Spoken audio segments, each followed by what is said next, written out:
Hello, my dear friends. You often see me steaming in the banya and you ask me a lot of questions about it. And how do you approach this from a medical perspective? And of course, at first, I wasn't doing it quite right. Typically, we learn how to use the banya properly from our father, a friend, or a gym colleague. So today we'll go over the most important aspects regarding the banya, what types of banyas there are, what's beneficial in the banya, and what's actually very harmful, what you should do in the banya, and what you absolutely shouldn't do.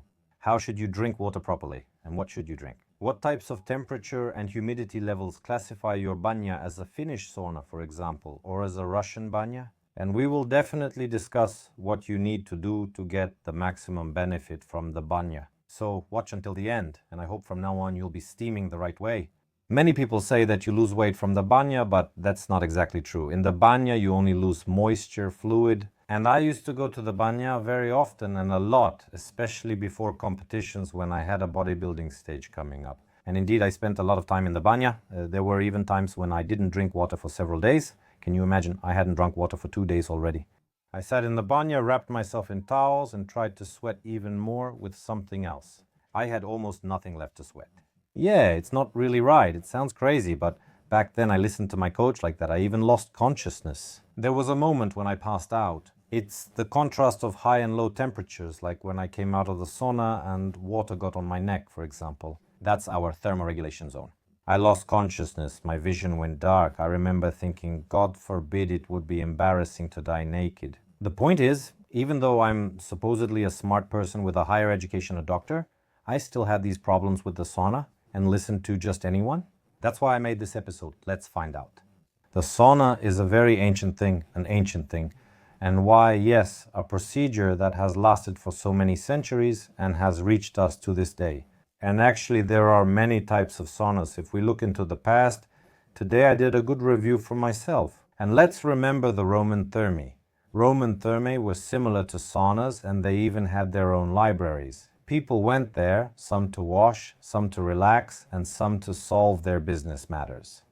And all of this worked thanks to a complex system of underground furnaces. They were called hypocausts. The Russian banya is always a separate tradition. It's a bathhouse with shashlik, it's at the dacha, it's for some holiday, it's for relaxation. So it's a whole ritual, exactly because everything related to steaming is an art with its own rituals and people. Sometimes we go with friends or travel across Moscow to visit a great banya master. We had a place we used to visit. That's why it's so important. So this ritual aspect, this kind of magical enchanting quality has always been, is, and will always be present in the banya. And that's why we have the main types. Roman baths in the past, Russian banya, Finnish sauna, and Turkish hammam. And many people actually underestimate it, but in Japan, the culture of steaming is also very rich. I was recently in Japan, traveling, giving medical lectures and visiting different bathhouses in various cities. Some of them were on natural springs, meaning they had sulfuric waters. It was actually really cool. The Japanese approach sauna differently, more gently, and as a ritual. They prefer mild steam. Let's think about it, my friend. What is a sauna from a medical point of view? If we look at it from a medical perspective, then a sauna, as I like to call it, just like dipping into an ice hole, is a thermal intervention. And while it's a habit for us, for many people it's actually a huge stress. Even if you feel comfortable, your body experiences a huge amount of stress. That is, your temperature suddenly rises sharply. The body perceives it as some kind of extreme event, and let's think about what it starts to do in response to this extreme event. Because the normal temperature of our skin is 36.6 degrees C, and inside we're a bit warmer. When we overheat, vasodilation begins, meaning the blood vessels expand. The body tries to improve blood circulation and evaporate as much moisture as possible from the surface of the skin. We sweat, but not to remove toxins as many believe. The main purpose of sweating is actually to cool down. The main toxins are removed by other organs, but with sweat, it's not fat that comes out, as many people think, but actually toxins. Mainly these are products of protein breakdown, some metals, and some electrolytes. That's why if you sweat a lot, it's important to replenish your electrolyte balance. More importantly, with heart palpitations, increased pulse, or low blood pressure, you notice, see, and feel it all. There are things you don't feel.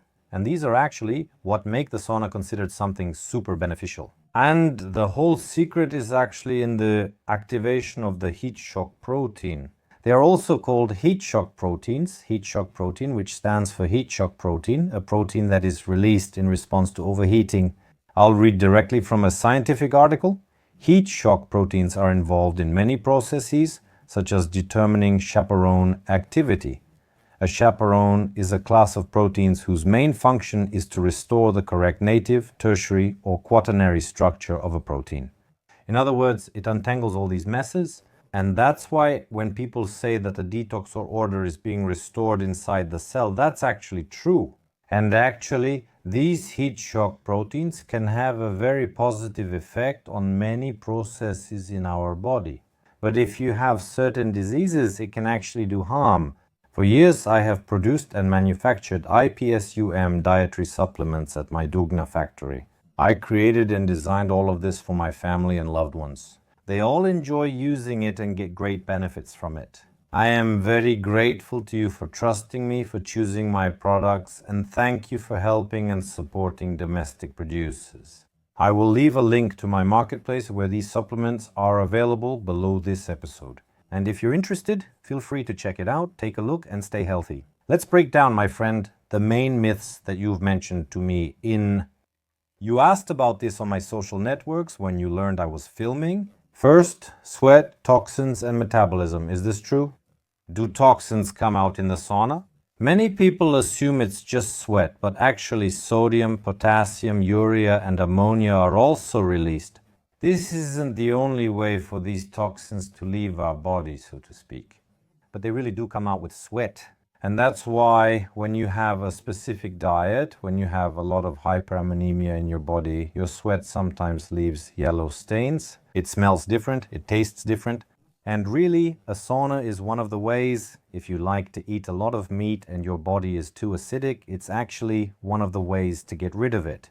According to several studies, our sweat helps some heavy metals leave our body. Though the amount is small, heavy metals can be removed via sweat. How does your immune system respond to steam? Well, not to steam, but to high temperatures. What does science say? First, an increase in white blood cell count. White blood cells are blood cells that fight infection. So in fact, you really can fight infection. And that's why people who regularly go to the sauna get sick less often. Second, the production of interferons is activated. What do interferons do? They protect us from viruses. That's why a person who goes to the sauna in the fall or winter will actually get infected less often on a bus if someone sneezes on them. Third, it reduces chronic inflammation. Indeed, people who have chronic inflammatory diseases may experience flare-ups less often if they regularly go to the sauna. Question: and how does this affect the skin? The skin, really? If, of course, we do everything in moderation, because moderation is always the key to great success in everything. It's beneficial. Why? Because we're training the skin's blood vessels, with proper sauna use, increasing inflow and outflow. It improves blood circulation, it allows your skin to look better, it removes excess skin oil, and you really stimulate the renewal of the epidermis. But there are diseases, for example, cuperosis. Or if you just have sensitive skin by itself, you need to be more careful with the sauna. There's also a practice of rubbing yourself with salt in the sauna. It's beneficial, it's the most natural scrub you can get. A question about hormones. What about hormones? Does the sauna affect hormones? You might be surprised, but it does. And actually, it affects them both positively and negatively. How does it affect them positively? The first thing I see in the research is growth hormone. It really does increase if you regularly go to the sauna. Second, cortisol. This is the stress hormone. Well, we like to call it the stress hormone, but in the morning, for example, we call it the awakening hormone. Cortisol, when we sit in the sauna, at first it rises, but after 30 minutes to an hour, on the contrary, it decreases and you relax. That's why you notice after the sauna, when you change clothes and drink water or tea, you feel such deep relaxation and you want to go take a nap. That's also a plus. Third, testosterone. Surprisingly, many of you think it increases in the sauna, but that's not the case. Our testicles are in the scrotum for a reason. They're there to be cooled. Any increase in temperature, especially if it's long and regular, leads to the testicles' function starting to suffer. I've often shared the story of a patient with infertility whose cause remained a mystery for a long time. It turned out that he simply had a sauna at home, which he visited every day, and he had 0 live sperm. If you plan to have children, you're always told to limit hot baths and saunas. Unfortunately, we love to steam, but we often think that there's only benefit in all of this. Let's talk about sports. Your question is, does the sauna help or harm sports? Actually, it all depends on how you go. What I do, unfortunately, and what many of you do, unfortunately, is go to the sauna after strength training and after cardio. Actually, if you look at it, I won't lie, I often do the same thing. But if you look at the science, science does not recommend going to the sauna after cardio or heavy physical exercise. It's a paradox, and we all know that fitness clubs everywhere have a sauna, a steam room, a hammam, well, in many of them. We love sitting in the sauna with friends, talking and warming up. Actually, it's not very good. It increases dehydration, meaning loss of fluids. It increases the degree of electrolyte loss. You lose electrolytes through sweat, and it increases your white blood cell count, which means inflammation in the body actually gets worse. So, in terms of viral load, it's a plus. In terms of not getting sick, it's a plus. But in terms of recovery, unfortunately, it will most likely be worse at that moment. Because any intense, powerful workout is a trauma to the muscle fibers and causes inflammation. What are the benefits of a sauna? The dilation of blood vessels helps quickly remove metabolites. So, if your muscle fibers really hurt after a workout, then yes, if you go to the sauna afterward, you might recover faster. That soreness will leave you more quickly. If you have some tightness somewhere, the sauna can really help. So that's a plus. Yes, really, if you have a muscle that's very tense and tight and it hurts so much you can't turn, the sauna can help. And improved blood circulation, yes, really better delivery of nutrients. As for growth hormone, really, everything is clear when it comes to growth hormone. There is another element that we rarely talk about, but which is also very important. We need athletes involved in specific sports. Usually these are people doing aerobic or cardio activities that require heavy breathing. They know that the hypoxia we experience in the sauna and overheating can increase your endurance. How does it work? It's very simple. The high temperature in the sauna leads to mild hypoxia. That's one thing, a lack of oxygen. In response, the body starts producing more actively. The so-called erythropoietin, as the English say, erythropoietin. What does it do? It's a hormone that stimulates the production of red blood cells. And your hemoglobin level can increase. Let's think about it right away. What if it's an athlete, a bodybuilder on a cycle whose blood is already getting thicker? Does he really need to go as regularly as he's made it a habit to go after every workout? Probably not. And even more so, look, his blood is getting thicker, he's also on some anabolic steroids, and he's overheating as well. He may have varicose veins in his legs from working them out, large prominent veins. This greatly increases the risk of blood clots, and blood clots are the main cause of death among all bodybuilders. Yes, most often they die because they frequently have thrombosis, not because testosterone killed them. Is it fine to use the sauna before exercising? Let's start right away with the downsides to figure things out. I've written them down right here. First, overheating reduces muscle power if the workout is going to be intense. So, if you've decided to bench your max or want to impress someone and really blow up your muscles today, don't go to the sauna before your workout. Second, sweating can lead to dehydration, especially during aerobic exercise. So no, under no circumstances should you go before. But if the workout continues, it's planned to be light and easy, and you'll go to the sauna for a short period of time and warm up just a little. And if you don't do a lot of sets with contrast between them, like in the classic way, then probably you can get some benefit here.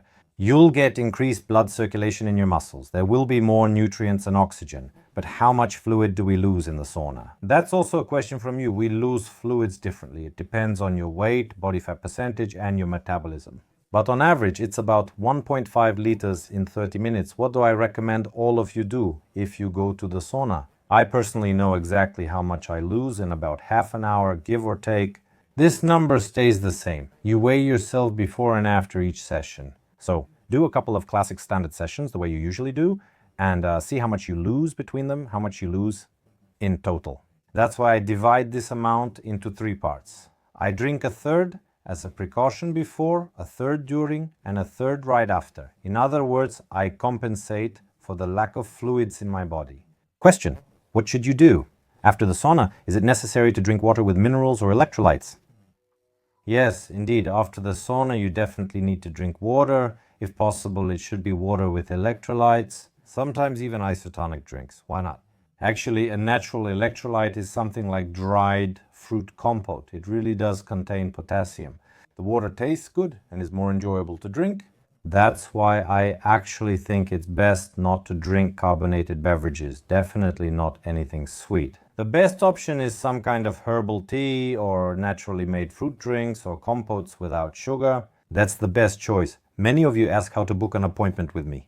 Currently, I only see oncology patients for free at the Federal Oncology Center. Questions about anti-aging, prolonging youth, increasing libido and potency for men and women. For all these issues of prevention or treatment of endocrine diseases, you can contact my students whom I have trained in my methods. They work in the BioCheck network. I will leave a link to the BioCheck project below this video. Thank you for your trust. Let's go through your myths and real facts. What effect does the sauna have on the cardiovascular system? An interesting Finnish study by Liukanen in 2015-2018. This is one of the largest studies on this topic. Scientists tracked 2,315 men for 20 years. What did they discover? 1. Regular sauna visits reduced the risk of cardiovascular diseases. 2. People who went to the sauna for 7 times a week had a 50% lower risk of heart attacks and strokes compared to those who went only once a week. So if you go to the gym 3 to 4 times a week, although we say that after a hard workout, but if your workout is moderate, then probably after taking a good break and cooling down after strength training, you can basically allow yourself to do this. Why does this happen? They concluded that blood pressure control improves, circulation improves, and blood pressure decreases where it needs to. So essentially, you achieve balance. Why? Because as we usually go to the sauna, hot, cold, it's a kind of training. Blood vessels are also muscle fibers. So when can a sauna become dangerous? First, let's talk about the cardiovascular system. It's dangerous when a person has uncontrolled hypertension. Yes, if you have recently, and by recently I mean within the last 6 months, had a myocardial infarction or a stroke, then absolutely not. People are typically still on blood thinners at this time. Under no circumstances should you attend if you have arrhythmias, as they may get worse, both from overheating and at the moment when you get into some cold plunge pool. That's why these thermal interventions, both heat and cold, are actually more suitable for preventing illness and not getting sick. If you have arrhythmia or high blood pressure, you shouldn't try to manage them with saunas. In fact, saunas are likely contraindicated for you. Does it affect life expectancy or not? The Finnish study, why Finnish? They use saunas frequently, like the Finnish sauna. So what did they find? First, improvement of the cardiovascular system. 1, reduction of chronic inflammation in the body. 2, and proteins, a shock response. Once again, it was confirmed that they protect cells from damage in addition to untangling protein clumps. So, is the sauna a tool for longevity and disease prevention? Most likely, yes. Brains. The 2016 study on dementia's effect is also interesting. For men who use the sauna, it's the same group, 4 to 7 times weekly. The risk of developing Alzheimer's disease and dementia was 66% lower than for those who use the sauna less often. Are we nearing the number of sauna sessions needed? I think it's 4. What is the reason for the improvement in cerebral blood flow? Conclusion: the sauna can really slow down your dementia or even prevent it from happening at all. Let's return to hormones. Does sauna use raise all male sex hormone levels, including testosterone? Actually, in the long run, in fact, sauna definitely lowers testosterone levels, but studies show that short sauna sessions can even slightly increase testosterone levels. Short sessions last 10 at most 15 minutes. If you stay longer, you know how it will end. Conclusion: moderate, regular, and sensible sauna visits are a plus for men's health. Today we're talking about men, sauna and immunity. Alexander, does it really help? Let's find out. A 2009 German study. Regular sauna users experience fewer acute respiratory infections and colds. We discussed at the beginning of the video why this happens. Our levels of leukocytes increase and our interferon levels go up. Thermoregulation is trained too, which is important. Where you shouldn't sweat, you don't sweat, and where you should, you do, so you can cool down faster. And as a result, you become more resistant to all these fluctuations, to infections, to illnesses. Research shows regular steam bath users get sick less. How should you use a steam bath? What's the proper method? What types exist? Because many people don't know the difference. I have a list of types of baths. Write it down. First, the Russian banya. What is it? It's 60-80 degrees. So if it's 100, like you usually heat it up, that's not a Russian banya anymore. Second, humidity is 40-70%. Each banya is better suited for something specific. Today I'll tell you about it. The Russian banya has humid steam and puts moderate strain on the cardiovascular system. What can this give us? Ideal for relaxation, boosting circulation and easing stress. Perfect if you want to unwind. The Russian banya is the best. The Finnish sauna is 80 to 110 degrees Celsius with humidity from 15 to 5%. That means there's minimal moisture, you don't pour water on the stones, and the temperature is high. The air is dry, so it's harder to sit in. And in terms of danger level, this is probably the most dangerous type of banya. This is the sauna. Really? Who is it suitable for?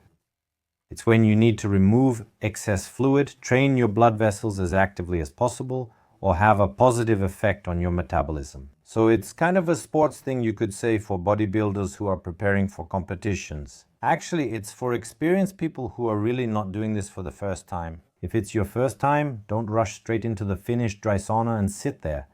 The Turkish hammam is probably the gentlest. The Turkish hammam is still the gentlest. Temperature is 40-50 degrees with humidity up to 100%.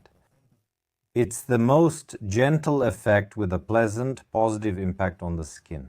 You lie on hot stones, as you know, and on the airway. It's perfect for relaxation, gentle detox, and breathing. Naturally, you can stay in one like this for as long as possible. Ofuro, Japanese bath. The water temperature is 40-45 degrees Celsius, very high humidity, and passive heating in hot water is used. It's good for muscle relaxation and stress relief. I really liked it, I tried it. And where I was, there were also a lot of sulfur springs. There were a huge number of different springs. It was written that there's a lot of iron and sulfur here. It's good for the skin, just like in the fairy tale about the little humpbacked horse, and here it's good for the hair. And there were even waterfalls about 3 meters high with a stream pouring down, and you could basically massage yourself because an artificial waterfall with this sulfur water would pour over you from a great height. So the conclusions are very simple. If you want to relax, go for a Russian banya or a hammam. If you want to work your blood vessels and heart, choose a Finnish sauna. For the gentlest effect, hammam and Japanese bath time. I've told you so much about the benefits, but I haven't mentioned how long you should actually stay in there. I've seen it and you've seen it too, and we've all done it ourselves. They go into the sauna, you ask for more steam, and they add it. And now he can barely sit there himself, he can barely sit. But since he added more steam, it's not cool to leave first. So he sits there already turning purple. It's already hard for one, hard for the other. And you know who will leave first? Well, you get what I mean, guys. I don't know if women have this in the sauna or not. If you've experienced a moment where the first to leave isn't considered a real man, share your thoughts in the comments. Recommendations: beginners, 5-7 minutes, experienced 10-15 minutes, professionals up to 20 minutes. Ideally, do 2-3 rounds of 10-15 minutes each. If we're talking about regular visits and you know that all the benefits come from consistency, then let's probably settle on 3. Doing it 4 times a week for 10 minutes each is likely best. So, the next question is, an ice bath, an ice hole, or a cold shower? Which is best, and is it even necessary? First, what's the benefit? It's training for your blood vessels, warming up expands them, cooling down contracts them. It increases your adaptation to cold, reduces inflammation. That's why you see many athletes sitting in an ice bath after training. They cool down and speed up recovery. You just step out of your sauna onto the street and give yourself 2 minutes to rest and recover. How do you know when you've recovered? Pulse. Once you've recovered, your breathing has settled and your pulse is down. Are you ready for the next set? I love steaming with a Venik.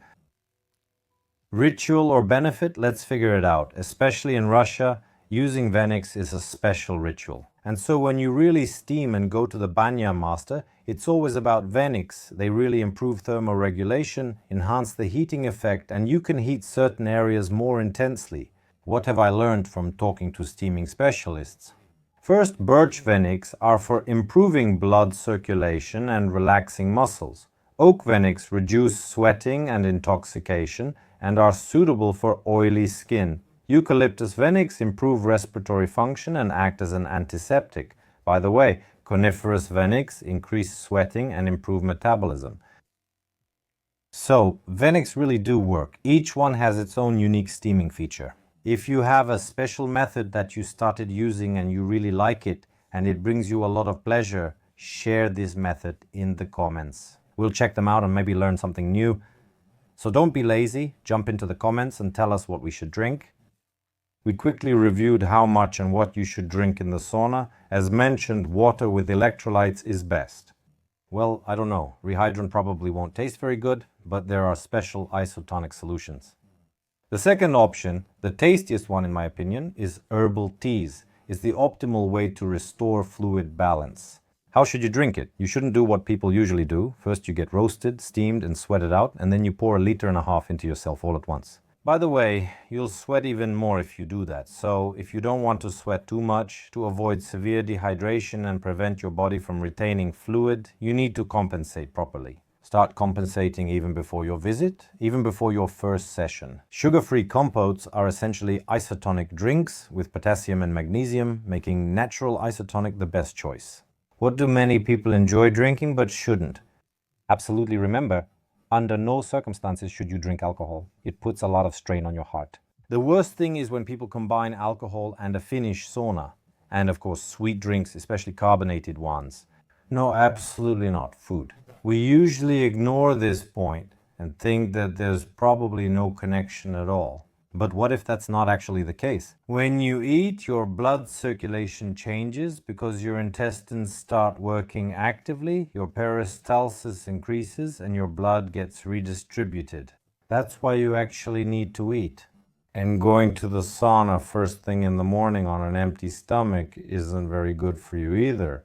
Eat before going to the sauna, ideally 1.5 to 2 hours earlier. But what should you eat? Well, for example, some light proteins like chicken breast, eggs, maybe some cottage cheese, or slow carbohydrates. You could have oatmeal, buckwheat, vegetables, or greens, just smaller portions than usual. I like going with my friends. Well, sometimes we go to a specific bathhouse in the center of Moscow, and there's a real feast there, and they order all sorts of things there, dumplings, borscht, shashlik.